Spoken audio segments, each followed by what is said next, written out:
அஸ்ஸலாமு அலைக்கும் வரஹ்மத்துல்லாஹி வபரகாத்துஹு. எல்லா புகழும் அல்லாஹ் ஒருவன் மீதே நிலவட்டுமாக. நபிகள் நாயகம் நற்குணத்தின் தாயகம் கண்மணி நாயகம் ஸல்லல்லாஹு அலைஹி வஸல்லம் அவர்கள் மீதும் அவர்களின் தோழர்கள் மீதும் நாதாக்கள் நல்லோர்கள் மீதும் குறிப்பாக இவ்விழாவிற்கு வருகை தந்திருக்கும் நம் அனைவரின் மீதும் அல்லாஹ்வின் அன்பும் அருளும் என்றும் நிலவட்டுமாக. ஆமீன். எனது பெயர் ஹினா. நான் இன்று நம் நபி ஸல்லல்லாஹு அலைஹி வஸல்லம் அவர்களின் உயர் பண்புகளை பற்றி பேச வந்துள்ளேன். அன்பிற்கினிய அல்லாஹ்வின் நல்லடியார்களே, நபி ஸல்லல்லாஹு அலைஹி வஸல்லம் அவர்கள் எப்பொழுதும் முகமலர்ச்சியுடன் இருப்பார்கள். மென்மையான குணமுடையவர்கள். நபி ஸல்லல்லாஹு அலைஹி வஸல்லம் அவர்கள் மீது ஆதரவு வைப்போரை ஏமாற்ற மாட்டார்கள். அருவருப்பான விஷயங்களை பேச மாட்டார்கள். யார் ஒருவரையும் குறை சொல்ல மாட்டார்கள். யார் ஒருவர் பேசினாலும் அவர் பேசி முடிக்கும் வரை அவரது பேச்சை துண்டிக்க மாட்டார்கள். அதிக சத்தமாக பேச மாட்டார்கள். நபி ஸல்லல்லாஹு அலைஹி வஸல்லம் அவர்களின் குறைவான வார்த்தைகள் அதிக அர்த்தம் பொருந்தவையாக இருக்கும் என ஹஜ்ரத் அலி அவர்கள் கூறியுள்ளார்கள்.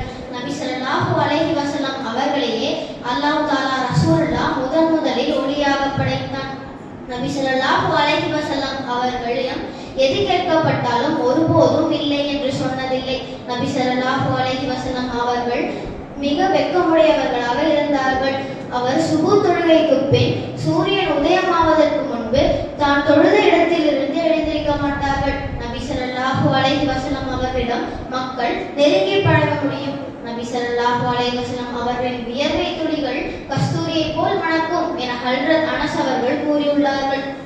நபி ஸல்லல்லாஹு அலைஹி வஸல்லம் அவர்கள் ஒரு முறை கூறினார்கள், நான் முஹம்மத் புகழப்பட்டவர் ஆவேன். நான் அஹமத் இறைவனை அதிகம் புகழ்பவர் ஆவேன். நான் மாஹி அழிப்பவர் ஆவேன். நான் ஹாஷிர் ஒன்று திரட்டுபவர் ஆவேன். நான் ஆகிப் இறுதியானவர் ஆவேன் என்று ஹஜ்ரத் அனஸ் அவர்கள் கூறினார்கள். நான் 9 ஆண்டுகள் முஹம்மது நபி ஸல்லல்லாஹு அலைஹி வஸல்லம் அவர்களிடம் பணியாற்றினேன். ஆனால் நான் செய்த எதை பற்றியும் அவர் நீ ஏன் செய்தாய் என்றோ அல்லது நான் செய்யாத செயல்களை நீ ஏன் செய்யவில்லை என்றோ ஒருபோதும் கேட்கவில்லை என்று. எனவே நம் நபி ஸல்லல்லாஹு அலைஹி வஸல்லம் அவரின் வாழ்க்கை முறையை பின்பற்றுவோமாக. ஆமீன்.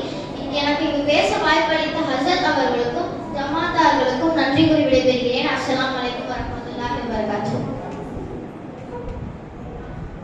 வலைக்கும் அஸ்ஸலாம் வரஹ்மத்துல்லாஹி வபரகாத்துஹு.